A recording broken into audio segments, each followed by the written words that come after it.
ప్రభునందు ప్రియమైన దేవుని వాళ్ళారా, చేరి వచ్చిన మీ అందరికీ మన దేవుడు రక్షకుడైన యేసు ప్రభు నామములో నా హృదయపూర్వక వందనములు తెలియజేస్తున్నాను. దేవుడు ఈ విధంగా నడిపించినందుకై దేవుని మహింపరుస్తూ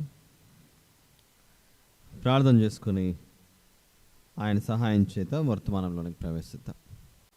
కొంచెం సౌండ్ ఏమైనా ఇవ్వగలరు ఎవరైనా? సౌండ్ వాల్యూమ్ తక్కువ ఉన్నట్లు అనిపిస్తుంది. ప్రార్థన. మిక్కిలి కనికరము కలిగిన మా ప్రియ పరలోకపు తండ్రి, మహాపరిశుద్ధుడైన మా గొప్ప దేవ, మీకే స్తోత్రములు నాయన. ఈ సాయంత్రకాల సమయంలో మేమందరము మీ పాద సన్నిధికి చేరి ఉన్నాం తండ్రి. మాతో మీరు మాట్లాడమని వేడుకొంచున్నాం. మీరు ఏర్పాటు చేసిన మీ జీవము గల పరిశుద్ధమైన గ్రంథంలో నుండి మేము చదవబోయి వినబోయేటువంటి మాటలు మీ ఉద్దేశంలో మేము తెలుసుకొని ప్రభువు రాకడకు సిద్ధపడచ్చు, మీ వద్దకు చేరుకున్నట్టుకు మమ్మల్ని నడిపించమని ప్రాధేయపడచ్చు. మీ ఆత్మతో ఇక్కడ కూర్చున్న అందరినీ నింపమని ప్రాధేయపడచ్చు. వివరిస్తున్న నాకును మీ సహాయం అనుగ్రహించమని ప్రాధేయపడచ్చు. మా ప్రభువును ప్రియరక్షకుడైన యేసుక్రీస్తు ప్రభుల వారి పేరిట ఈ కృతజ్ఞతాస్తుతి ప్రార్థన మీకే సమర్పించి ప్రార్థించి వేడుకుంటున్నాను తండ్రి, ఆమేన్.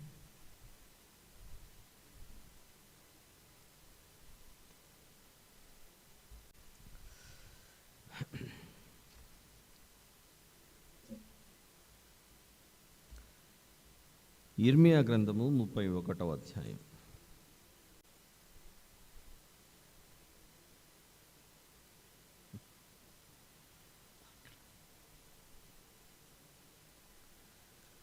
ఇర్మియా గ్రంథం 31వ అధ్యాయము వాక్య ధ్యానంగా మనము 26 నుండి 30 వచనం వరకు చూసాం.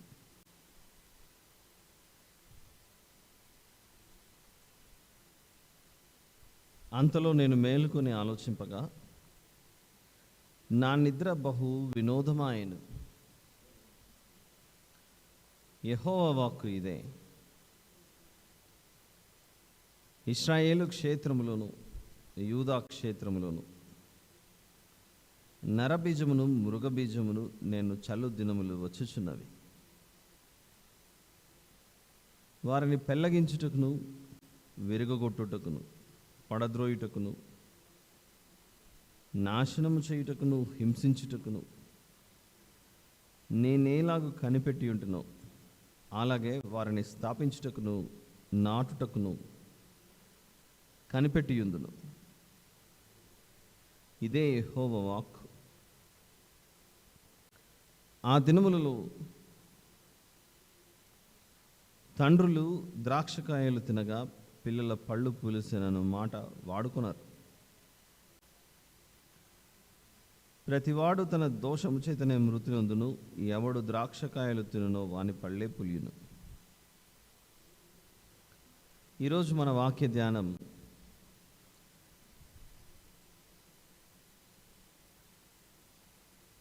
27, 28 వచనాలు ప్రాముఖ్యంగా. ఇశ్రాయేలు క్షేత్రములను యూదా క్షేత్రములను నరబీజమును మృగబీజమును నేను చల్లు దినములు వచ్చుచున్నవి. ఇక 28వ వచనంలో 2 ప్రాముఖ్యమైన విషయాలు కనబడుతున్నాయి. దేవుడట పెళ్ళగించుటకును విరుగగొట్టుటకును పడద్రోయుటకును నాశనము చేయుటకును హింసించుటకును కనిపెట్టి ఉన్నాడట.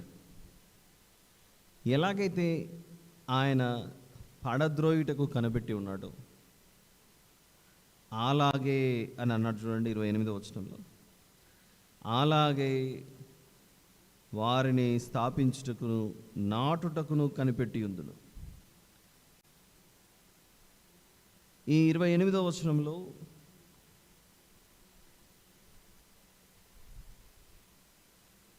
పడద్రోసిన దేవుడు నిలువబెట్టున కూల్చివేసిన దేవుడు తిరిగి కట్టునా, పెళ్ళగించిన దేవుడు తిరిగి నాటునా అనే ప్రశ్నలు మనకు వస్తున్నాయి. రెండు విషయాలు మనకు దేవుడు చూపిస్తున్నాడు ఇక్కడ. వారిని పడగొట్టినది నేనే, 28వ వచనంలో.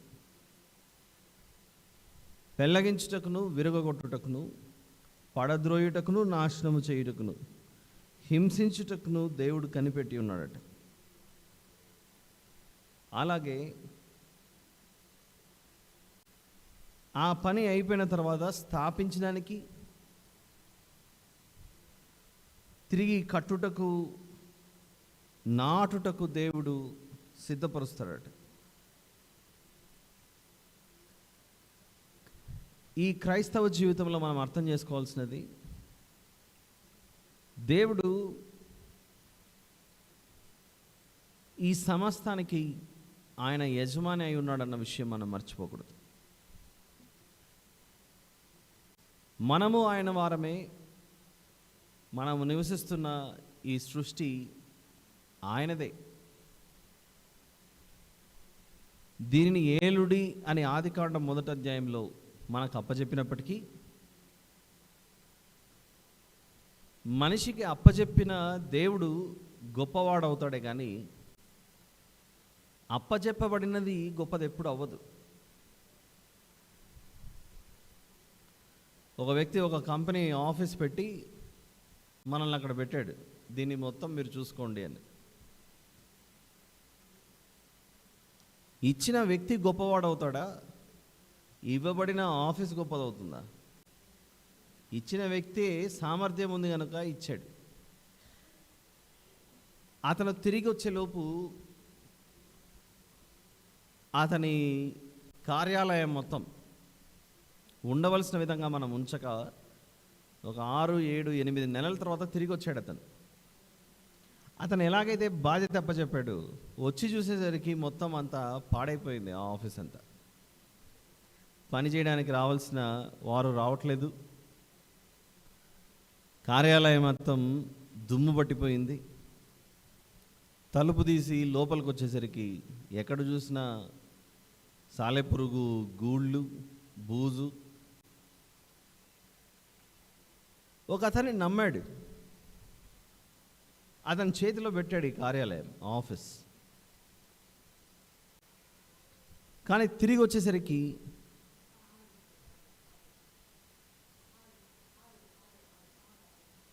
మొత్తం ఆఫీస్ని అంతటిని నాశనం చేశాడు ఇతను. మరి యజమాని 8 నెలల తర్వాత తిరిగి వచ్చేసరికి అది పాడైపోతే అప్పగించిన వ్యక్తిని పిలిచి నువ్వు ఏం చేసావని అడుగుతాడా? అడగడా? చెప్పండి. ఖచ్చితంగా అడుగుతాడు. అప్పుడు ఆ యజమాని, నిన్ను పనిలో పెట్టి నా ఆస్తి అంతా వ్యర్థమైపోయింది, నువ్వు కొంచెం పక్కకు తప్పుకో, దీన్ని మళ్ళీ నేను శుభ్రపరచాలి, దుమ్ము పట్టింది బాగా,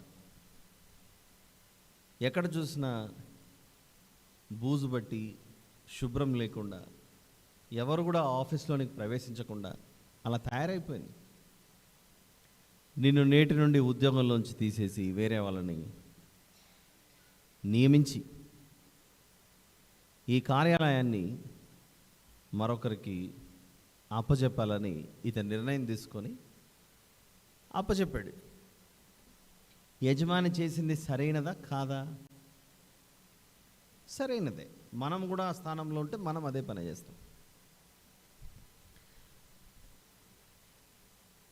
ఆ తర్వాత రెండోసారి దాన్ని మళ్ళీ శుభ్రపరిచి నీట్గా దాన్ని సిద్ధపరిచి రెండోసారి చేసినప్పుడు ఇంకొక వ్యక్తిని నమ్మాడు. ఆ ఇంకొక వ్యక్తికి బాధ్యతలు అప్పచెప్పి ఇతను వెళ్ళిపోయాడు. వెళ్ళిపోయిన తర్వాత ఈసారి కొంచెం బాగుంది, ఇంకొంచెం బాగలేదు, అతను అనుకున్న స్థాయిలో లేదు. కొందరు కార్యాలయంలోనే పని చేయాల్సిన విధంగా పని చేయక ఆ ఆఫీస్ని ఆఫీస్గా మార్చకుండా ఒక తాగుబోతు కార్యాలయంగా కొన్ని డెస్కుల దగ్గర, టేబుల్ల దగ్గర బాటిల్స్ పెట్టుకొని, అవి పెట్టుకొని, ఇవి పెట్టుకొని తాగుతా కూర్చున్నారు. అయితే ఎవరికైతే బాధ్యత అప్పచెప్పాడో అతను చెబుతూనే ఉన్నాడు, మన యజమాని రానే వస్తాడు, మనం చేస్తున్న వాటన్నిటి విషయంలో ఆయన ఖచ్చితంగా లెక్క అడుగుతాడు, ఆయన విచారణ చేసినప్పుడు మన దగ్గర జవాబు ఉండాలి, మీరు ఇలాంటి పనులు చేయకండి అని వారిని హెచ్చరిస్తున్నాడు. నువ్వేంటి మాకు చెప్పేది, మాకు చెప్పాల్సిన అవసరం లేదని వాళ్ళు ఎదురు తిరిగారు. ఇతను వారిని గద్దిస్తున్న సమయంలో అప్పుడే ప్రవేశించాడు యజమాని అని గమనిస్తున్నాడు బయట నుంచి. ఈసారి రెండవ సందర్భంలో ఈ యజమాని ఎవరికైతే అప్పచెప్పాడో కార్యాలయాన్ని, అతన్ని ఉద్యోగంలోంచి తీసే అవకాశం ఉంటుందా, అతన్ని ఎలా కొనసాగించే అవకాశం ఉంటుందా? కొనసాగిస్తాడు. కొనసాగించి ఇతని మాట ఎవరైతే వినట్లేదో వారిని మాత్రం తరిమేసి మీరు ఉండకండి అని చెప్పేసి పంపించేస్తాడు. ఆ మనిషి చెప్తున్నాడు కదా, మీరు ఎందుకు వినట్లేదని. చెప్పిన ఈ రెండు విషయాలు మీరు మనసులో పెట్టుకొని ఆదికాండం 1వ అధ్యాయంలో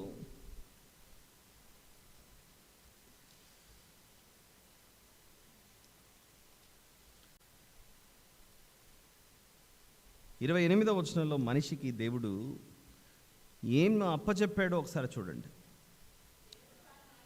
దేవుడు వారిని ఆశీర్వదించాడు. ఎట్లనగా, మీరు ఫలించి అభివృద్ధి పొంది విస్తరించి భూమిని నిండించి దానిని లోపరుచుకొనుడి. చదవండి సిస్టర్. సముద్రపు చేపలను, ఆకాశ పక్షులను, భూమి మీద ప్రాకు ప్రతి జీవిని ఏలుడని దేవుడు వారితో చెప్పాను. ఇందాక చెప్పిన ఈ ఆఫీసు, ఆ కార్యాలయంలో పనిచేసే వ్యక్తి, కార్యాలయం 3 చెప్పాను మీకు. ఒకటి యజమాని, ఆ యజమాని నమ్మి ఆ ఆఫీస్ని ఒకరికి అప్పచెప్పాడు. అప్పచెప్పిన వ్యక్తి కింద ఇప్పుడు ఆ ఆఫీస్ మొత్తం ఉంది. దాని ఎగ్జాంపుల్ తీసుకొని ఇప్పుడు మనం చదువుకున్న ఆదికాండం 1వ అధ్యాయం 28లో దేవుడు మనిషితో మాట్లాడుతున్నాడు, మనుషులతో, అక్కడ ఆదాము హవ్వముతో.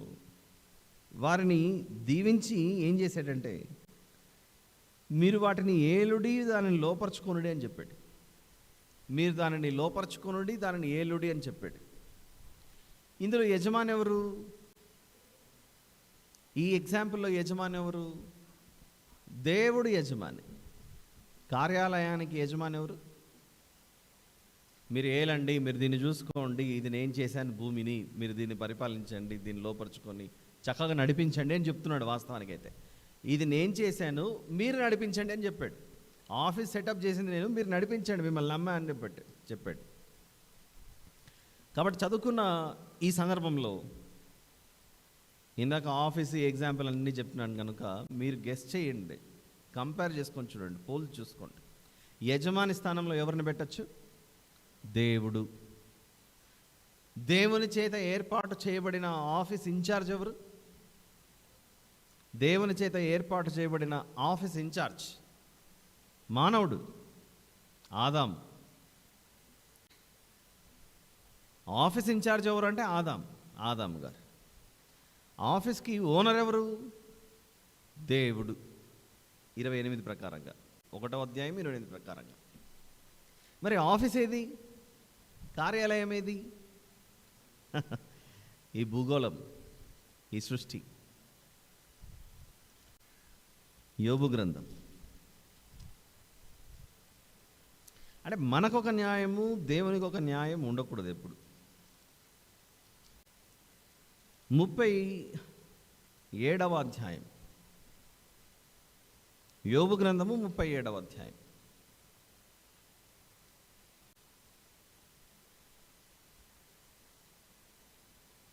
పన్నెండవ వచనంలో, ఆయన వలన నడిపింపబడినవై నరులకు నివాస యోగ్యమైన భూగోళం అన్నది చూడండి.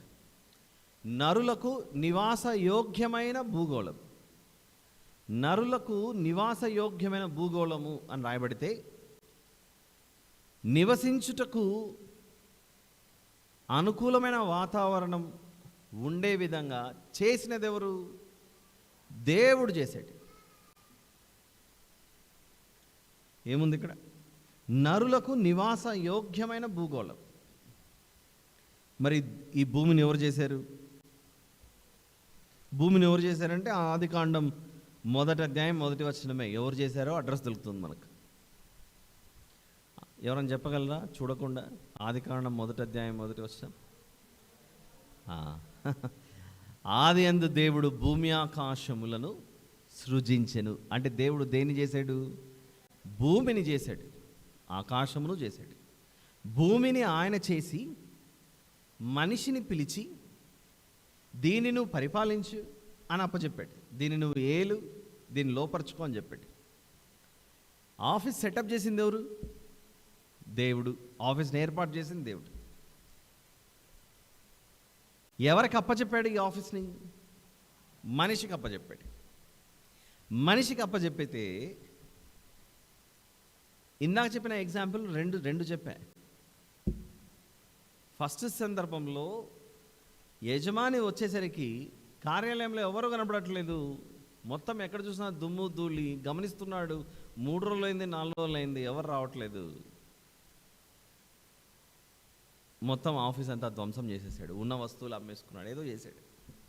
ఇతను ఇప్పుడు ఏం చేయాలి? ఉద్యోగంలోంచి తీసేసి వేరే వారిని నియమించాలి. ఇది మనకు అర్థమైతే, ఈ భూమిని స్థాపించినటువంటి దేవుడు ఆదాము గారిని నియమించిన తర్వాత ఏదైనా తోటలో తప్పు జరిగింది, దేవుడు పంపించేశాడు, నువ్వు వద్దు ఇక్కడ ఉండకని. ఆ తర్వాత కొద్ది కాలానికి మనకందరికీ తెలిసిన ఒక సంఘటనే, దేవుడు ఈసారి జలప్రళయం 7వ అధ్యాయం, ఆదికాండం 7వ అధ్యాయం.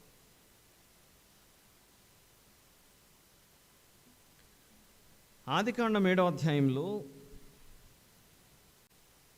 6వ వచనం నుండి చూద్దాం. ఆ జల ప్రవాహము భూమి మీదికి వచ్చినప్పుడు నోవహు 600 ఏండ్లవాడు.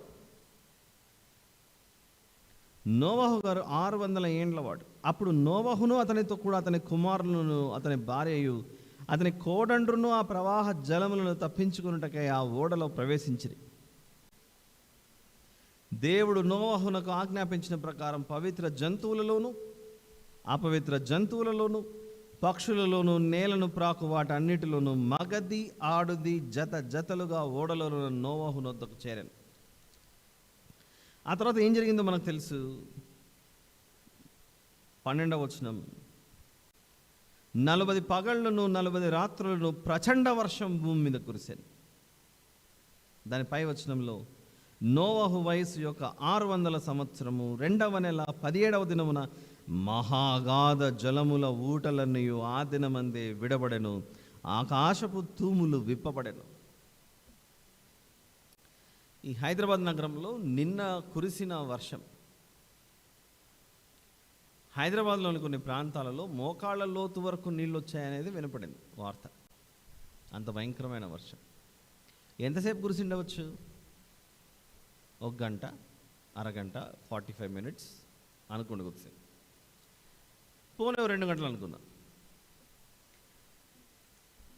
అది అలా వచ్చి అట్లా వెళ్ళిపోయిందా? ఏమన్నా బీభత్సం సృష్టించి వెళ్ళిందా? వెహికల్స్ పోతుంటే రోడ్డుకు అడ్డంగా కొమ్మలు విరిగిపడటం, అదొక భయంకరమైన బీభత్సం అయితే సృష్టించి వెళ్ళింది. ఓ ఉరుములు, మెరుపులు, ఆ శబ్దాలు. ఇంకా పసిపిల్లలు అయితే ఆ శబ్దాలు తట్టుకోలేక తల్లి దగ్గరకు తండ్రి దగ్గరకు పరిగెత్తుకొని వచ్చి ఆ శబ్దాల కొరకు తట్టుకోలేక భయం అవుతుంది అని చెప్పేసి వారు రావటం. 1 గంట సేపు వర్షం కురిస్తేనే అంత బీభత్సం. అక్కడ ఒకసారి ఈ వచనం చూడండి, మనకు అర్థం అవ్వాలి. 11, 12 వచనాలు.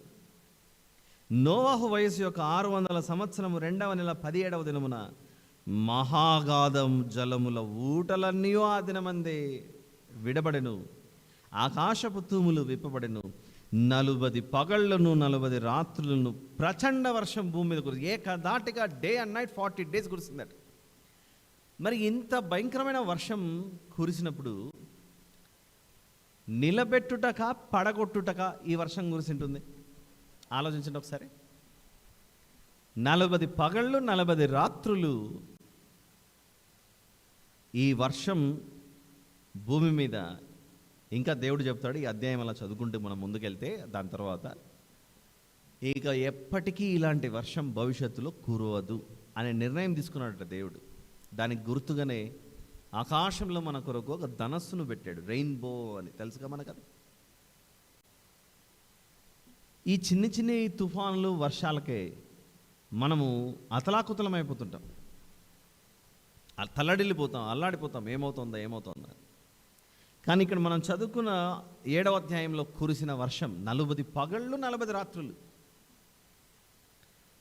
ఈ వర్షం ఇంకెంత బీభత్సం సృష్టించిందో. వర్షానికి తోడు ఇంకొకటి తోడైంది ఇక్కడ 11వ వచనంలో.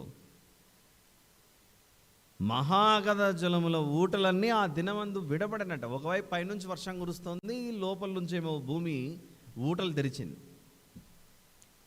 కింద నుంచి ఊటలు తెరుచుకున్నాయి, పైనుంచి వర్షం కురుస్తోంది. ఇంకెలా ఉంటుంది ఊహించండి. చిన్నగా కొంచెం నేల అటు ఇటు జరిగితేనే ఉన్న నిర్మాణాలన్నీ కూలిపోతాయి. అలాంటిది భూమి లోపల నుండి ఊటలన్నీ మహాగాధ జలముల తూములు తెరుచుకున్నాయట. మహాగాధ జలముల తూములు అంటే మనకు అర్థం చేసుకోవడానికి, అవి చూడలేదు కాబట్టి అర్థం చేసుకోవడం కొంచెం కష్టమే. కానీ ఒక చిన్న ఎగ్జాంపుల్ చెప్తాను. మన ఊర్లు ఉన్నాయి.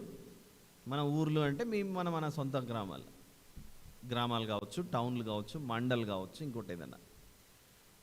ఒకరు 100 గజాల స్థలం కొన్నారు, ఇంకొకరు 200 గజాల స్థలాలు, ఇంకొకరు 300 స్థలం కట్టుకొని ఇల్లులు తీసుకొని అన్నీ తీసుకున్నారు. ఇల్లు కట్టే ముందు నీళ్ళ కొరకు మనం ఏం చేస్తాం? బోరు బావి వేయించుకుంటాం. ఆ వెహికల్ వస్తుంది, బోర్ వస్తుంది, వేస్తాడు. మన ఇంట్లో బోర్ వేసుకుంటాం, పక్కింటి వాళ్ళు కట్టేటప్పుడు వాళ్ళు బోర్ వేసుకుంటారు. వాళ్ళ పక్కింట్లో ఎవరైనా ప్లాట్ తీసుకుని కొడితే వాళ్ళు బోర్ వేస్తారు. అంటే వరుసగా అన్ని ఇళ్లలోనూ బోర్ వేస్తున్నప్పుడు లోపల నుంచి ఏమొస్తున్నాయి? నీళ్ళు వస్తున్నాయి. అబ్బా మా ఇంట్లో నీళ్ళు పడ్డాయి, ఈరోజు 40 అడుగులకే పడ్డాయి, 60 అడుగులకే పడ్డాయి అని అబ్బాబ్బాబ్బా అని చెప్పేసి మనం చెప్పుకుంటాం. ఇప్పుడు మహాగాధ జలముల తూముల గురించి ఒకటి ఆలోచిద్దాం. నదులు, సముద్రాలు, మన ఇండ్ల దగ్గర ఉన్నటువంటి ఊటలు, బోర్ వేయకుండానే, బావులు తవ్వకుండానే భూమి లోపల నుంచి నీళ్ళు ఇలా బయటకు వచ్చేసాయి. కాలనీలో అన్ని ఇండ్లల్లో నుండి ఇప్పుడు ఇలా కూర్చున్నాం మనం. కూర్చున్న ఈ స్థలంలో ఉన్నట్లుండి నేల ఇలా తెరుచుకొని నీళ్ళు ఇలా బయటకు వచ్చేసాయి అనుకోండి, ఇక మనం కూర్చోగలమా చెప్పండి? అసంభవం. ఆదికాండం 7వ అధ్యాయంలో జరిగిన సంఘటన. దేవుడు మహాగాధ జలముల ఊటలు తెరిచాడట. కింద నుంచి జలములు బయటకు వస్తున్నాయి. ఆకాశము నుండి 40 పగళ్ళు 40 రాత్రులు ఆ ప్రచండ వర్షం కురిసింది.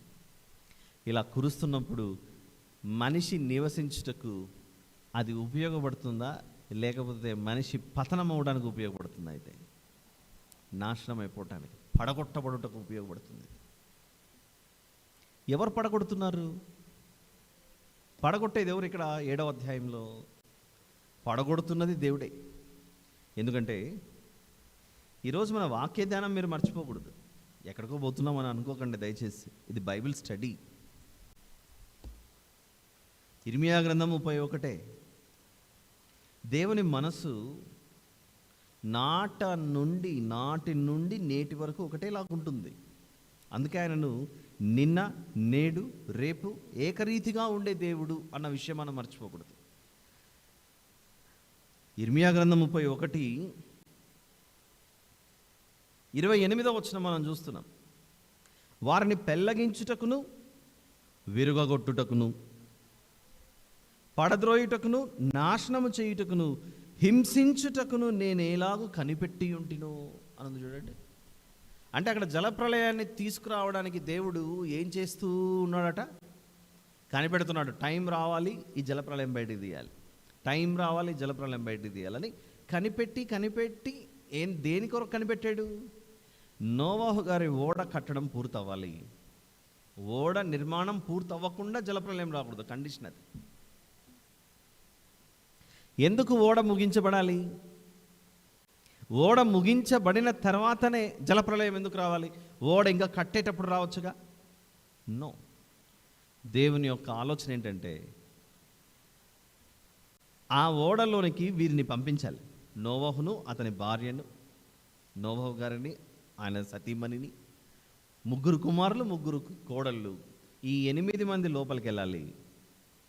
వీరి ద్వారా నేను మళ్ళీ లోకంలో మానవ జాతిని నిర్మించాలి, మానవ జాతిని స్థాపించాలి, తిరిగి జీవముతో ఈ లోకాన్ని నేను నింపాలి.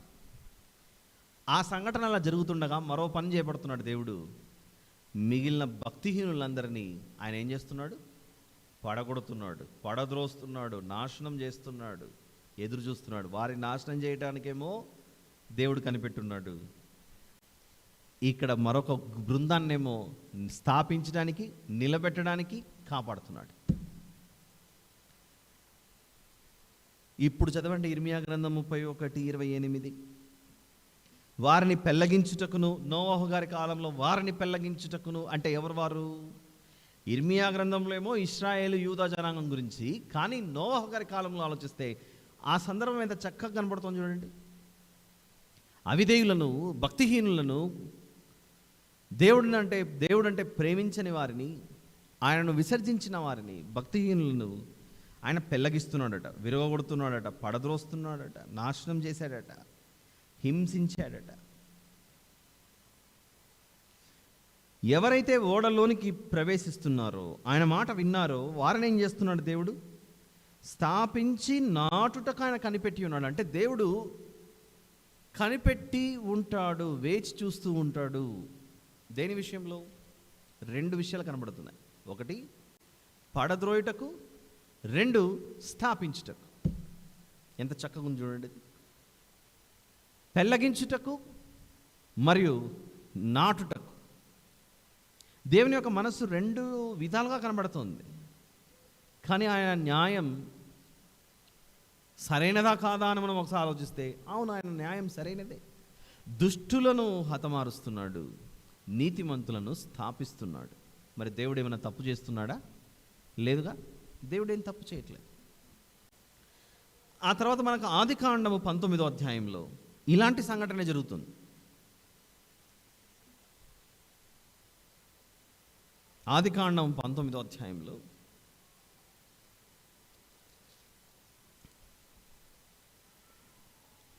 లోతు గారు చాలా చక్కగా ఆ ఊరి ప్రజలందరికీ తెలియజేస్తున్నాడు. 6-7 వచనాలలో లోతు వెలుపల ద్వారం వద్దనున్న వారి దగ్గరకు వెళ్ళి తన వెనుక తలుపు వేసి, అన్నలారా ఇంత పాతకము కట్టుకొనకుడి అని చెప్తున్నాడు. ఇంత పాతకం అంటే ఇంత భయంకరమైన పాపం చేయకండి.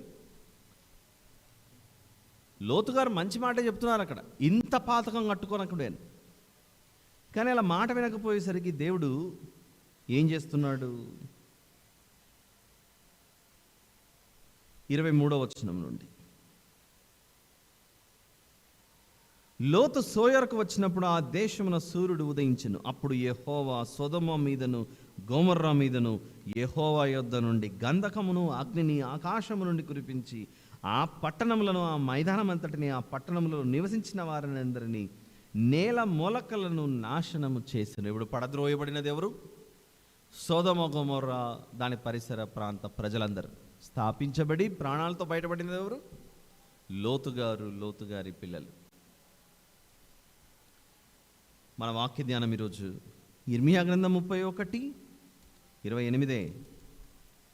ఇర్మియా గ్రంథం 31 ఏముంది అక్కడ? 28లో వారిని పెళ్లగించుటకును, విరగొట్టుటకును, పడద్రోయుటకును, నాశనము చేయుటకును, హింసించుటకును ఎలాగూ కనిపెట్టి ఉంటున్నావు, అలాగే వారిని స్థాపించుటకును, నాటుటకును కనిపెట్టి ఉందును. లోతు గారిని నేను కాపాడాలి, అది నా ఆలోచన. లోతు గారిని అని మనం అంటున్నాం, దేవుడికైతే లోతును తన కుటుంబాన్ని కాపాడాలి.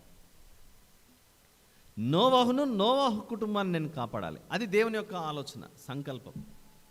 మరి ఎవరిని పడేయాలి, ఎవరిని పడద్రోయాలి?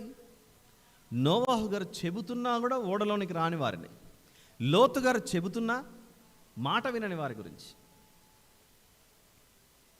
మీకు అన్నీ వరుస క్రమంలో చూపించుకుంటూ వస్తున్నాను. మనకు టైం ఉందిగా, ఇంకా విందా పోదాం ఈరోజు. ఇప్పుడు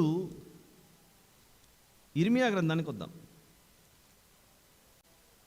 ఎందుకు ఇలా స్లోగా ఆగి ఆగి చెప్తున్నానంటే మీరు కూడా దాన్ని సింక్ చేసుకోవాలి. దేని గురించి వింటున్నాము ఏంటది మీరు మెల్లి గ్రాస్ప్ చేసుకోవాలి.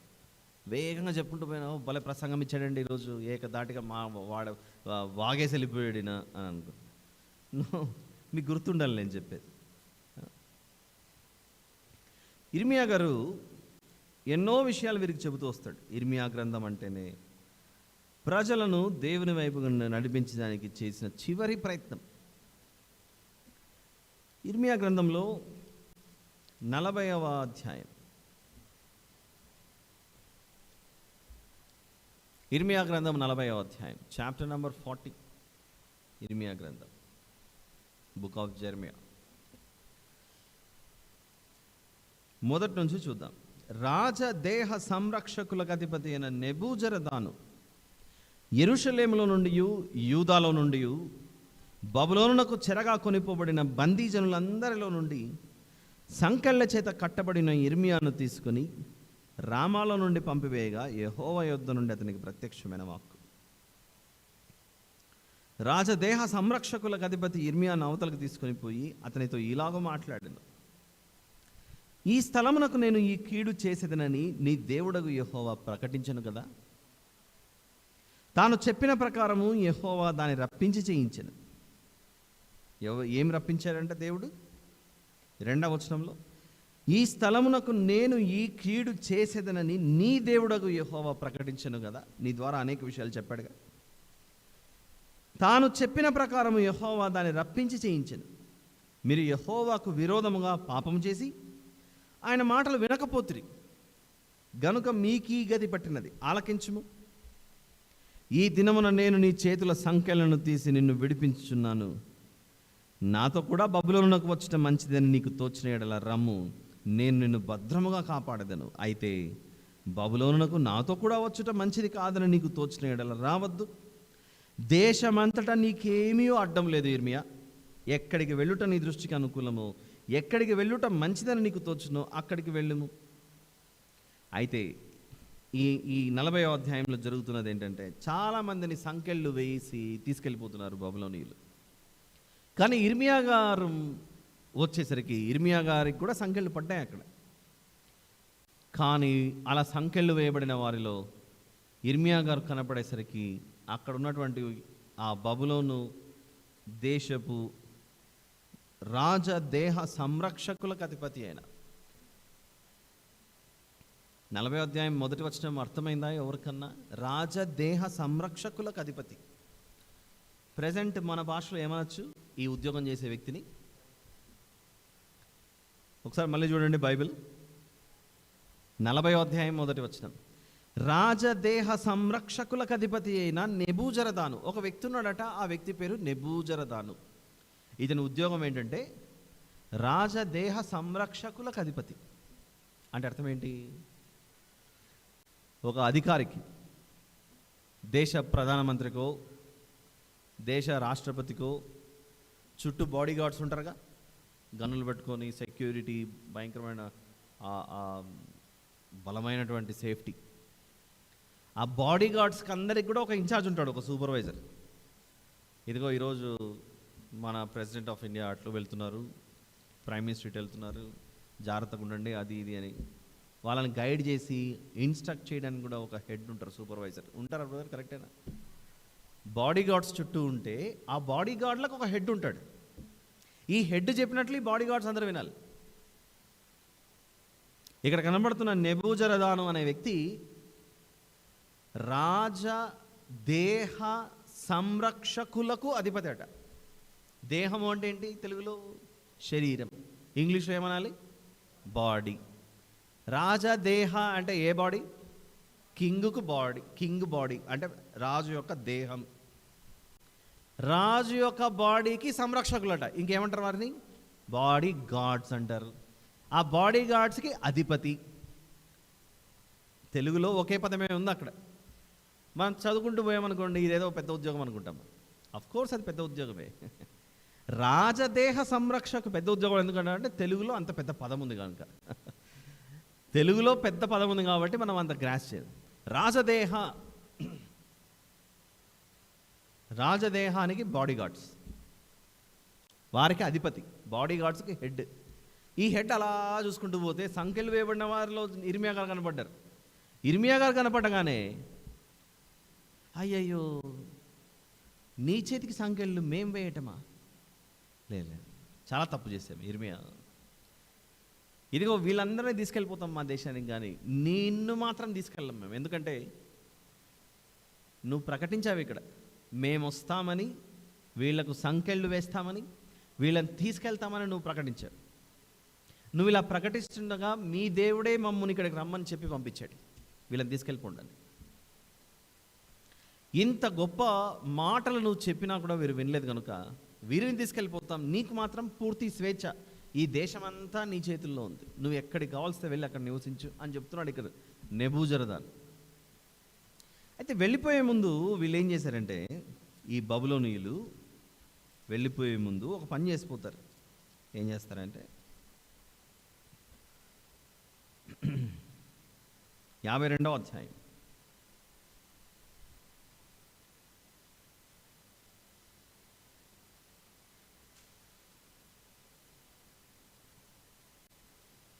52వ అధ్యాయంలో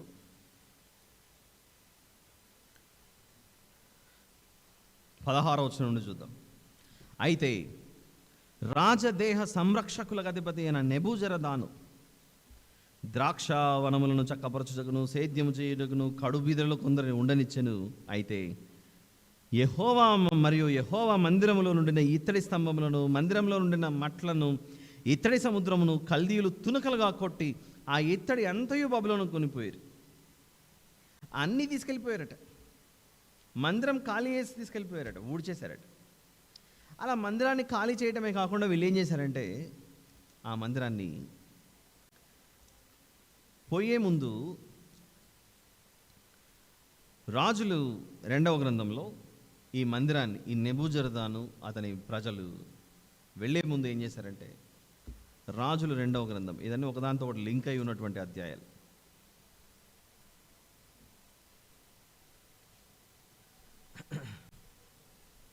ఇరవై 5వ అధ్యాయం 13వ వచనం. యెహోవా మందిరమందున్న ఇత్తడి స్తంభములను, మట్లను, యెహోవా మందిరమందున్న ఇత్తడి సముద్రమును కల్దీయులు తునకలుగా కొట్టి ఆ ఇత్తడి బబులోను పట్టణంకు ఎత్తుకొని పోయారు. ఏదైతే ఇర్మియా గ్రంథంలో చదువుకున్నామో అదే సందర్భం ఇక్కడ కనబడుతుంది. అలా ఎత్తుకొని పోవడం మాత్రమే కాక వీళ్ళు ఏం చేస్తారంటే, దినవృత్తాంతములు 2వ గ్రంథం 36, ఇదంతా ఒకటే సందర్భమే, టాపిక్ అంతా ఒకటే. మీకు అక్కడ ఉంది, ఇక్కడ ఉంది, ఇక్కడ ఉందని చూపిస్తున్నాను ఈ రెఫరెన్సెస్ అన్ని. దినవృత్తాంతములు 2వ గ్రంథం 36 19వ వచనం. అదియుగాక, దినవృత్తాంతములు 2వ గ్రంథం 36 19, అదియుగాక కల్దీయులు దేవుని మందిరమును తగులబెట్టి యెరూషలేము ప్రాకారమును పడగొట్టి దాని యొక్క నగరులన్నింటినీ కాల్చివేసిరి. ఏమైంది దేవుని మందిరం ఇప్పుడు ఇక్కడ? పడగొట్టేశారు, కాల్చేశారు. ఈ విధంగా వీరిని పంపించి పడగొట్టించింది ఎవరు? వీరి యొక్క అవిధేయతను చూసి దేవుడే పంపించాడు బబులోనీయులను. అవునా? దేవుడే వీరిని పంపించి పడగొట్టేశాడు. ఈ పడగొట్టిన ఈ సందర్భమే చెప్తున్నాడు ఇర్మియా గ్రంథం ఈరోజు వాక్య ధ్యానం 31:28లో, ఇలా పడగొట్టడానికి, నాశనం చేయుటకు నేను ఎలాగైతే కనిపెట్టానో, ఒక దినం వస్తుంది మళ్ళీ దీనిని నిలవబెట్టుటకు, స్థాపించుటకు నేనే ఎదురు చూస్తాను అంటున్నాడు అక్కడ. మళ్ళీ దేవుడు నిలబెట్టాడా లేదా ఒకసారి చూద్దాం. ఇందాక మనం దినవృత్తాంతం 2వ గ్రంథంలో ఉన్నాం. ఒక 2 పేజీలు పక్కకు తిప్పండి, ఎజ్రా గ్రంథం కనబడుతుంది మీకు. ఎజ్రా గ్రంథం, బై ద వే మనం ఇదంతా వింటున్నాం కానీ పడగొట్టబడినది, తిరిగి నిలవబెట్టబడినది, ఇర్మియా గ్రంథము, ఎజ్రా గ్రంథం, ఇవన్నీ చూస్తున్నాం చూసారా? ఇదంతా ఇంచుమించు ఒక 70 సంవత్సరాల కాలంది. 70 సంవత్సరాల కాలంది మనం 10 నిమిషాల్లో వింటున్నాం అంతే. 70 years ఆఫ్ పీరియడ్లో జరిగిన సంఘటన. ఇంకా చెప్పాలంటే 100 సంవత్సరాలకు పైగా జరిగిన సంఘటన. ఇశ్రాయేలు అష్షూరు దేశంలోకి వెళ్ళిపోతారు కదా చెర. ఇప్పుడు ఎజ్రా గ్రంథంలోకి వద్దాం. ఆడ పడేశారు. ఇంచుమించు ఎన్నో సంవత్సరాల తర్వాత 11వ వచనము 3వ అధ్యాయం ఎజ్రా గ్రంథం 3:11. అలా నెబూజరదాను అతని సైన్యం, బబులోను సైన్యం అందరూ వచ్చి యెరూషలేమును పడగొట్టి వెళ్ళిపోతే దేవుడు ఏం చేస్తున్నాడట? 11వ వచనంలో వీరు వంతు చొప్పున కూడి అందరూ ప్రజలందరూ మళ్ళీ తిరిగి వచ్చి యెహోవా దయాళుడు, ఏమని స్తోత్రం చేస్తున్నారు? యెహోవా దయాళుడు, ఇశ్రాయేలీయుల విషయమై ఆయన కృప నిరంతరము నిలుచునని పాడుచు యెహోవాను స్తుతించిరి. మరియు యెహోవా మందిరము యొక్క పునాది వేయబడుట చూచి జనులందరూ గొప్ప శబ్దముతో యెహోవాకు స్తోత్రము చేసిరి. ఏం చేస్తున్నారు అక్కడ? యెహోవా మందిరము యొక్క ఏం వేయబడుతుందట? యెహోవా మందిరం యొక్క పునాది వేయబడుతుందట. అంటే దేవుడు అప్పుడు పడగొట్టాడు, మళ్ళీ అదే మందిరాన్ని మళ్ళీ ఏం చేస్తున్నాడు? నిలవబెడుతున్నాడు అక్కడ. ఇంతవరకు మనం చూసిన ఈ అన్ని సందర్భాలు ఎన్ని చూసాం? 3 చూపించాను ఈరోజు మీకు. మొదటిది ఏంటో చెప్పగలరా?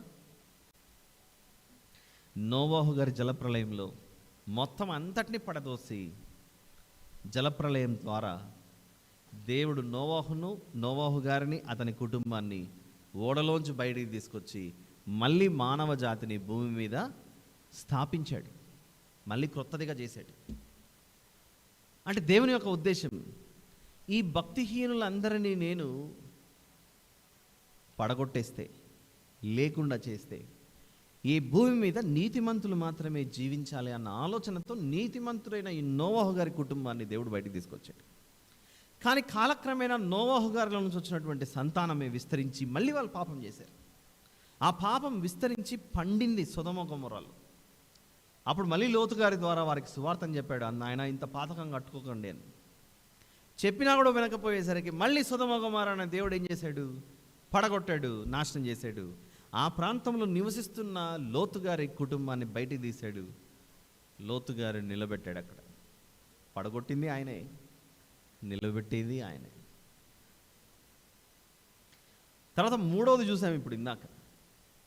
ఇర్మియా గ్రంథంలో ఇర్మియా గారు వారికి రక్షణ సువార్తను ప్రకటిస్తున్న వారు వినకపోయేసరికి అందరి చేతులకు సంకెళ్ళు పడ్డాయి, బబులోనుకు తీసుకెళ్ళిపోతున్నారు. ఉన్న దేవుని మందిరాన్ని వాళ్ళు ఏం చేశారు?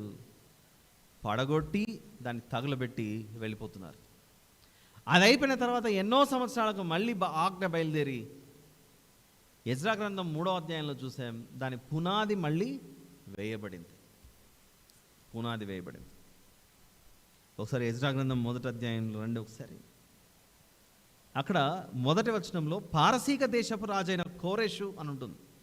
ఆ కోరెషు ఏలుబడిలో 1వ సంవత్సరమందు ఇర్మియా ద్వారా పలుకబడిన తన వాక్యమును నెరవేర్చుటకై.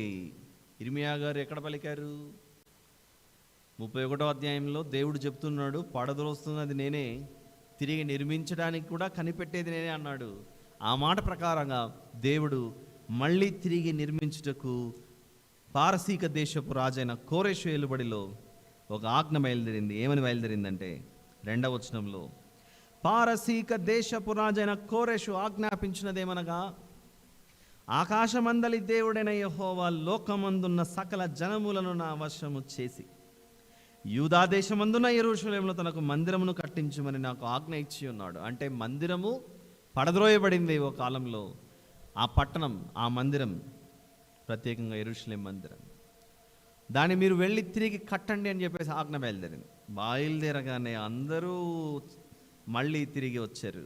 అందరూ అంటే చెరలోకి వెళ్ళిపోయినదేమో పూర్వీకులు, తిరిగి వస్తున్నదేమో పిల్లలు. వచ్చి వాళ్ళు ఏం చేశారు? 3వ అధ్యాయం 11వ వచనంలో, ఎజ్రా గ్రంథం 3:11లో యెహోవా మందిరము యొక్క పునాది వేశారు. అది వేయబడగానే గొప్ప శబ్దముతో దేవునికి స్తోత్రం చేశారట. అంటే దేవుడు పాపము జరిగినప్పుడు దానిని అలానే కొనసాగించాలని ఆలోచించట్లేదు. పాపం పండగానే ఏం చేస్తున్నాడు? దాన్ని నాశనం చేసి కూల్చేస్తున్నాడు. ఆ పాపం పండి పనికిరానిదిగా మారిపోయే సమయం ఆసన్నమవగానే దేవుడు దానిని పూర్తిగా సమూల నాశనం చేసి మళ్ళీ ఒక క్రొత్త దానిని ఆయన పునరుద్ధరిస్తున్నాడు, తిరిగి నిర్మిస్తున్నాడు.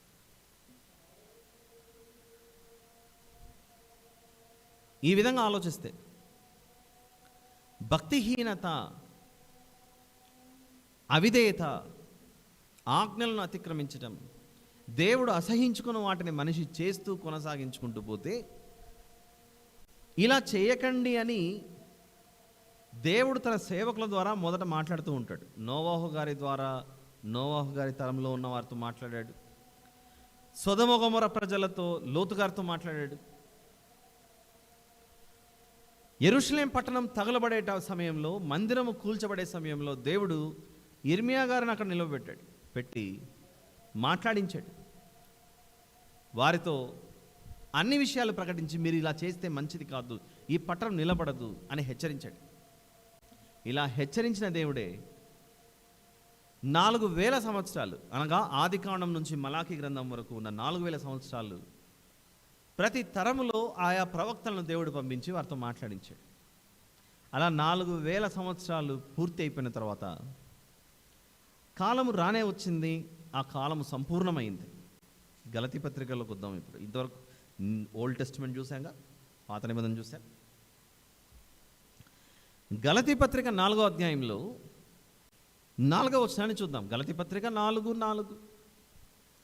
అయితే అందరు తీసారా?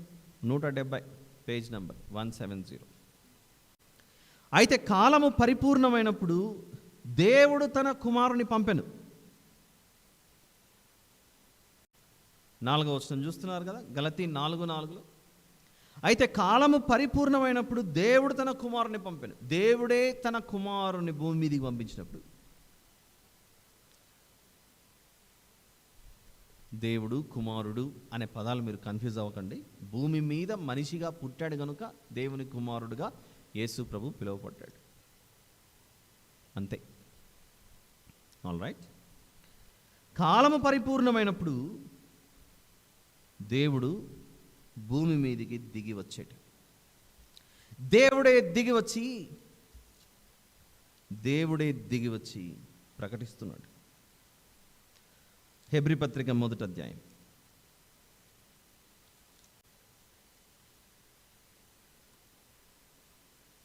మొదటి 2 వచనాలు చూద్దాం. హెబ్రీ పత్రిక 1వ అధ్యాయము మొదటి 2 వచనాలు.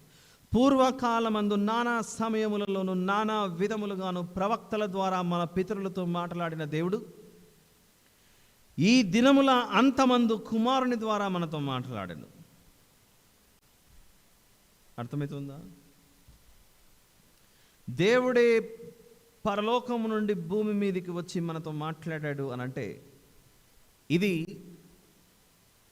ఎప్పుడో మనకు అవసరమయ్యేదా? అత్యవసరమైనదా? ఇప్పుడు కూర్చొని ఉన్నాం. ఈ 4 స్థలాలలో, అంటే మన కుడివైపున ఉన్నది, ఎడమ వైపు ఉన్నది, అన్ని చోట్ల అందరు మనుషులు తిరుగుతూ ఉన్నారు వారి వారి భక్తిని వారి వారి ప్రాంతాలలో చూపించుకోవడానికి. ఒకరెవరో మైక్ పట్టుకొని అన్ని గేట్ల దగ్గర, ఎవరు ఇక్కడ కూర్చోకండి, అత్యవసరం, వెంటనే ఖాళీ చేసి వెళ్ళండి, బయలుదేరండి అని చెప్పారు. ఆ మాటకు లోబడిన వాళ్ళు అందరు వెళ్ళిపోయారు. ఇంకా ఒక 4-5 మంది ఉన్నారు, కదలట్లేదు. ఈసారి రెండోసారి మళ్ళీ ఇంకొకరు వచ్చారు. అమ్మ ఎక్కువసేపు ఉండకండి, బయలుదేరండి, వెళ్ళండి అని. చెప్తానే ఉంటారా మామూలు, ఎందుకంటే 9 అయింది కదా అమ్మ చెప్తానంటారా, అట్లా కూర్చున్నారు. ఈసారి ఏకంగా ఈ క్యాంపస్కి హెడ్ అయితే ఎవరైతే ఉన్నారో, ఏమంటారు, డిఐజీ అంటారు, డీజీపీ, డిఐజీ గారు, ఆయనే రన్నింగ్ చేసుకుంటూ వచ్చి చెప్పాడు. ఈసారి మనం కదులుతామా కదలమా చెప్పండి. కదలకపోతే ఏమవుతుంది?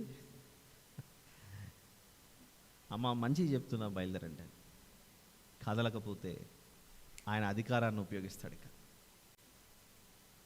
మనకి ఈ విషయం ఎట్లయితే అర్థమవుతుందో, సృష్టికర్త 2000 సంవత్సరాల క్రితం దిగొచ్చి ఆయన దిగివచ్చిన కాలాన్ని 2వ వచనంలో ఒక మాట అంటున్నాడు.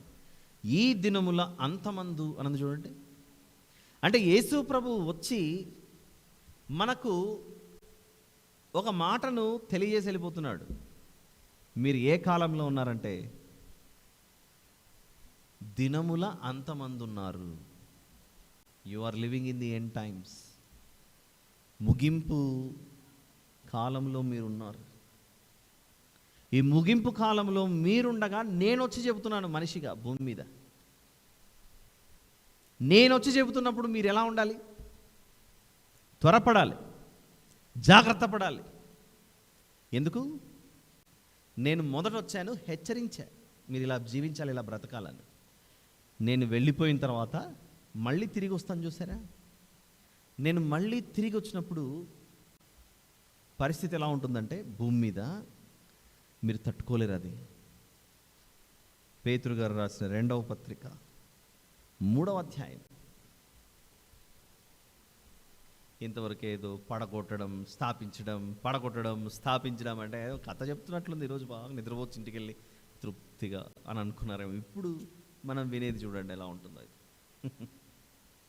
పేతురు గారు రాసిన 2వ పత్రిక 3వ అధ్యాయంలో 9వ వచనం నుండి చూద్దాం. కొందరు ఆలస్యమని ఎంచుకొనున్నట్లు ప్రభువు తన వాగ్దానమును గూర్చి ఆలస్యము చేయువాడు కాడు, కానీ ఎవడును నశింపవలనని ఇచ్చయింపక అందరూ మారు మనసు పొందవలనని కోరుచు మీ ఎడల దీర్ఘశాంతము గలవాడై ఉన్నాడు. అయితే ప్రభువు దినము దొంగ వచ్చినట్లు వచ్చును. అలా వచ్చినప్పుడు ఆ దినమున ఆకాశములు మహాధ్వనితో గతించిపోవును. ఏ ఆకాశము? మనం ఇప్పుడు చూస్తున్న ఈ ఆకాశం. పంచభూతములు అంటే ఏంటి? మనం పీల్చే గాలి, నీరు, ఈ అగ్ని, వెలుగు, ఇవన్నీ సమస్త పంచభూతములు మిక్కటమైన వేండ్రముతో లయమైపోవును. భూమియు దాని మీద ఉన్న కృత్యములు కాలిపోవును. ఎందుకు యేసు ప్రభు రావట్లేదు, ఆలస్యం చేస్తున్నాడు అంటే ఆయన రాగానే ఈ భూమి మీద కృత్యములని కాలిపోయి భస్మం అయిపోవాల్సిందే. పడద్రోయుటకు దేవుడు వస్తున్నాడు యేసు ప్రభు. మరి వాటిని పడేస్తే ఇంతవరకు విన్నాం. ఆయన పడద్రోస్తున్నా నిలబెడుతున్నది ఎవరిని? ఆయన వారిని నిలబెడుతున్నాడు. ఆలోచించండి, ఎంత ప్రమాదం ఉన్నా ఆయన వారిని మాత్రం దేవుడు తీసి పక్కన పెట్టుకుంటున్నాడు. వీరు నావారు అని ఇంతకుముందు చెప్పిన ఆ 3 ఉదాహరణలలో అంత పెద్ద జలప్రళయం, భూమిలో నుండి మహాగాధ జలముల తూములని తెరుచుకున్నాయి. ఆకాశముల నుండి అంత 40 పగళ్ళు 40 రాత్రులు వర్షం పడితే ఒక నీటి చుక్క తన బిడ్డలకు తగలకుండా దేవుడు నోవహు గారిని, తన కుటుంబాన్ని తీసి పక్కన పెట్టేశాడు. వీరు నావారు, మీరు ఏ హాని చేయకూడదు అన్నాడు. సొదొమ గొమొర్రాల మీద అగ్నిగంధకాలు కురుస్తుంటే కనీసం ఆ వేడి కూడా తగలకుండా లోతు గారిని తప్పించేశాడు అక్కడి నుంచి దేవుడు. దేశం పట్టబడింది. అందరూ వెళ్ళిపోతున్నారు బబులోను చెరలోనికి.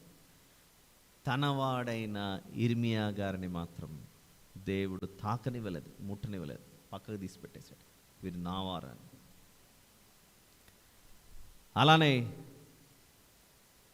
వారు చెరలో ఉన్నప్పుడు అగ్నిగుండంలో వేయబడ్డారు. షద్రక్, మెషక్, అబేద్నెగోలు అన్నవారు. ఆ గుండము అంతకంటే రెట్టింపు వేడిగా దాన్ని మార్చినప్పుడు, అంతకంటే ఎక్కువగా 7 అంతలు అనుకుంటా, అలా మార్చినప్పుడు వారిని అగ్నిలో వేసినప్పుడు దేవుడు వారిని ముట్టనివ్వలేదు, తాకనివ్వలేదు. ఆ అగ్ని వారిని ఏమీ చేయకుండా ఆపేసింది. చూద్దాం ఆ సందర్భం. 3వ అధ్యాయం దానియేలు గ్రంథం 17వ వచనం. మేము సేవించుచున్న దేవుడు మండుచున్న వేడి మిగల ఈ అగ్నిగుండములో నుండి మమ్మను తప్పించి రక్షించుటకు సమర్థుడు. మరియు నీ వశమున పడకుండా ఆయన మమ్మను రక్షించును, ఒకవేళ ఆయన రక్షింపకపోయినను. రాజా, నీ దేవతలు మేము పూజింపమనియు నీవు నిలువబెట్టించిన బంగారు ప్రతిమకు నమస్కరింపమనియు తెలుసుకున్నాము. అందుకు నెబుకద్నెజరు అత్యాగ్రహము నొందినందున షద్రకు, మేషాకు, అబేద్నెగో అనే వారి విషయంలో ఆయన ముఖము వికారమాయను. గనుక గుండము ఎప్పటికన్నా 7 అంతలు, రెట్టింపు కూడా కాదు, 7 అంతలు వేడిమిగా చేయమని ఆజ్ఞ ఇచ్చాను. 7 అంతలు వేడిగా చేస్తే వాళ్ళు స్విమ్మింగ్ పూల్లో ఈత కొట్టినంత సులభంగా వెళ్ళేసి వచ్చారు బయటికి. అగ్నిలోనికి వెళ్ళి ఏమీ వేడి తగలకుండా, కనీసం వారి వెంట్రుక కూడా కాలిపోకుండా బయటకు వచ్చేసారు. దేవుడు తన వారిని అలా కాపాడేశాడు. అందుచేత ప్రియులారా, మనం చదువుకున్న నూతన నిబంధనలో యేసు ప్రభు ఈసారి వచ్చే సమయం ఎలా ఉంటుందట? భూమి అప్పుడు యెరూషలేం మందిరాన్ని తీశాడు, నీళ్లతో నాశనం చేశాడు. అంతకంటే ముందు నోవాహు గారి కాలంలో, సొదొమ గొమొర్రాల కాలంలో అగ్నిగంధకాలతో కాల్చేశాడు. కానీ ఈ భూమి అయితే అలానే నిలబడింది. కానీ ఈసారి మాత్రం పేతురు గారు రాసిన 2వ పత్రిక 3వ అధ్యాయంలో చెప్పబడిన విధముగా భూమియు దాని మీదనున్న కృత్యములను కాలిపోవును. అన్నీ కాలిపోతే దాని మీద మనం కూడా ఉన్నాంగా, నివాస యోగ్యం అని చూసాంగా. మరి మన పరిస్థితి ఏంటి? మనం కూడా కాలిపోతామా? ఎవరైతే దేవుణ్ణి నమ్ముకొని ఉంటారో మన పరిస్థితి ఏంటంటే, అదే అధ్యాయం 13వ వచనంలో చెప్తున్నాడు, నోవహు గారిని కాపాడి ఎందులో భద్రపరిచాడు? ఓడలో భద్రపరిచాడు. ఎలాగైతే బయటికి తీసుకొని వచ్చి దేవుడు కాపాడుకున్నాడు, తన వారిని ఈ భూమి దాని మీద కృత్యములు కాలిపోతున్నా తన వారిని నిలబెట్టడానికి, శాశ్వతంగా వారిని జీవింప చేయుటకు దేవుడు 13వ వచనంలో, పేతురు గారు రాసిన 2వ పత్రిక 3వ అధ్యాయం 13వ వచనంలో ఏముంది చూడండి. మనము ఆయన వాగ్దానమును బట్టి క్రొత్త ఆకాశముల కొరకును క్రొత్త భూమి కొరకును కనిపెట్టుచున్నాము, వాటి యందు నీతి నివసించును. అంటే దేవుడు ఈ భూమిని దాని మీద కృత్యములను కాల్చివేసి దీన్ని అంతమొందించిన తర్వాత దాని మీద నివసిస్తున్న నీతిమంతులను, భక్తిపరులను ఎందులోనికి తీసుకొని వెళ్ళి భద్రపరుస్తాడట? క్రొత్త ఆకాశములలోను క్రొత్త భూమిలోను ఆయన మనల్ని నిలబెడతాడు. ఇది ఎప్పుడు మనం పొందుకోగలం అనంటే 11-12 వచనంలో చెబుతున్నాడు, ఇవన్నీ ఇట్లు లయమైపోవునవి గనుక ఆకాశములు రవులుకొని లయమైపోవునట్టు, పంచభూతములు మహావేంద్రముతో కరిగిపోవునట్టు, దేవుని దినపు రాకడ కొరకు కనిపెట్టచ్చు, దానిని ఆశతో అపేక్షించుచు మీరు పరిశుద్ధమైన ప్రవర్తనతోనూ భక్తితోనూ ఎంతో జాగ్రత్త గలవారై ఉండవలెను. చుట్టూ జరుగుతున్న వాటిని చూసి మీరు లోకంలో పడిపోకుండా స్థిరంగా అలా పరిశుద్ధంగా ఉంటే, ఆ పరిశుద్ధతను కాపాడుకుంటూ దేవుని ప్రేమిస్తూ ఆయన అనుకున్నట్లుగా జీవిస్తే భక్తిహీనులను పడద్రోస్తాడు, భక్తిపరులను క్రొత్త లోకంలోనికి చేరుస్తాడు. ఆ క్రొత్త లోకం మనం ఎప్పుడు పొందుకున్నాం? యేసు ప్రభువును అంగీకరించిన రోజే నువ్వు చేర్చబడ్డావు. చేర్చబడిన మనం అందులో నుంచి తొలగిపోకుండా స్థిరంగా ఉంటే అంతం వరకు, అప్పుడే మనము రక్షింపబడతాం. అందుకే పాత నిబంధనలో జరిగిన ఈ సంఘటనలన్నీ క్రొత్త నిబంధనలో చెప్పబడినది జరగబోయేదానికి ముందుగా అవన్నీ ఒక రిహార్సల్స్ లాంటివి, చాలా చిన్నవి. ఒక పెద్ద ప్రోగ్రాం జరిగే ముందు దాని వెనుకల ఎన్నో రిహార్సల్స్ జరుగుతుంటాయి, ప్రాక్టీస్ జరుగుతుంటుంది. ఎగ్జాంపుల్, మన క్రిస్మస్ ఇక్కడ వస్తున్నప్పుడు 1 నెల 2 నెలల ముందే పిల్లలు స్కిట్స్ అని అవన్నీ ఇవన్నీ ప్రోగ్రామ్స్ అని ఎన్నో రిహార్సల్స్ చేసి చేసి చేసి ఫైనల్గా ఆ రోజు స్టేజ్ మీద పర్ఫామ్ చేస్తారు. అలానే పరీక్షలు రాసే పిల్లలు ఫైనల్ ఎగ్జామ్ రాయడానికి సంవత్సరం పొడుగున నెలకు ఒకసారి యూనిట్ టెస్ట్ అని, 3 నెలలకు ఒకసారి క్వార్టర్లీ అని, 6 నెలలకి హాఫ్ ఇయర్లీ అని, ఫైనల్కి వెళ్ళే ముందు సెమీ ఫైనల్ ఎగ్జామ్స్ అని, ఆ తర్వాత ఫైనల్గా రాసేలా వెళ్ళిపోతుంటారు. ఈ అన్నిట్లో నిజమైన పరీక్ష ఏంటి? రాసిన యూనిట్ టెస్టా, రాసిన క్వార్టర్లీనా, లేకపోతే క్రిస్మస్ ముందు చేసే రిహార్సల్సా? ఫైనల్ ఏంటి? అక్కడ ఆ స్టేజ్ మీద జరిగేది. సైనికులకు ఎంతో శిక్షణ ఇస్తుంటారు. తుపాకీని ఇట్లా పట్టుకోండి, బిదిని ఇలా పట్టుకోండి, దాన్ని అలా పట్టుకోండి, ఆ ట్రైనింగ్ అంతా ఇచ్చి ఎందుకు సిద్ధపరుస్తారు? ఫైనల్ ఏదైనా అనుకోననిది, సమాధానం లేని స్థితి దేశంలో ఏర్పడితే నువ్వు సిద్ధంగా ఉండాలని. అప్పుడు ఇవన్నీ జ్ఞాపకాలు వస్తాయి. స్పోర్ట్స్ అంతే, ఫైనల్ ఈవెంట్ జరిగే ముందుగా ఎన్నో ప్రాక్టీస్ జరుగుతుంటాయి. అలా పాత నిబంధనల్లో చోటు చేసుకున్న ఈ సంఘటనలన్నీ మనకు బోధ కలగడానికి, నాయన భక్తిహీనులను పడదోశాడు, నీతిమంతులను నిలబెట్టాడు. జలప్రళయం కాలంలో, సొదొమ గొమొర్రాల కాలంలో కాల్చబడినప్పుడు భక్తిపరుడు నీతిమంతులైన లోతు గారిని నిలబెట్టాడు, భక్తిహీనులను పడేశాడు అగ్నిగుండంలో. అవిధేయులను చెరలోనికి పంపించాడు. భక్తిపరుడు దేవుణ్ణి అంటుకొని ఉన్నటువంటి ఇర్మియా గారిని మాత్రం దేవుడు విడిపించి కాపాడి పక్కన పెట్టాడు. భక్తిపరులైన షద్రక్ మేషక అబేద్నెగోలను అగ్నిగుండంలోంచి తీసి దేవుడు నిలబెట్టాడు. వారిని ఎవరైతే అగ్నిగుండంలో వేశారో వారిని పడేశాడు దేవుడు. నా దేవుడు ఆనాటి నుండి నేటి వరకు ఆయన మనసు ఒకటేలాగుంది. చెప్పుకోవడం వరకు మాత్రమే కాదు, మన దేవుడు నిన్న నేడు రేపు ఏకరీతిగా ఉంటాడు అనే విషయము, అది ఆ కాలంలో ఆ తరాలకు ఎలాగైతే వర్తించిందో ఈ కాలంలో మనకు కూడా అదే దేవుడు ఉన్నాడు. ఆయన ఎప్పుడూ ఒకటేలాగా ఉంటాడు. కానీ ఈసారి చిన్న చిన్నవి చేయట్లేదు. చిన్న చిన్నవనే జరిగిపోయామా, పెద్దది కొంచెం జాగ్రత్త పడండి అన్నాడు. ఏంటి ఆ పెద్దది? ఈసారి ఈ సృష్టినే క్లోజ్ చేసేస్తానంటున్నాడు. అందుకే ఈరోజు ప్రారంభించే ముందు ఒక యజమాని, ఒక ఆఫీసు, ఆ ఆఫీస్కి ఒక ఇన్ఛార్జ్ అని చెప్పా. రెండే చెప్పా.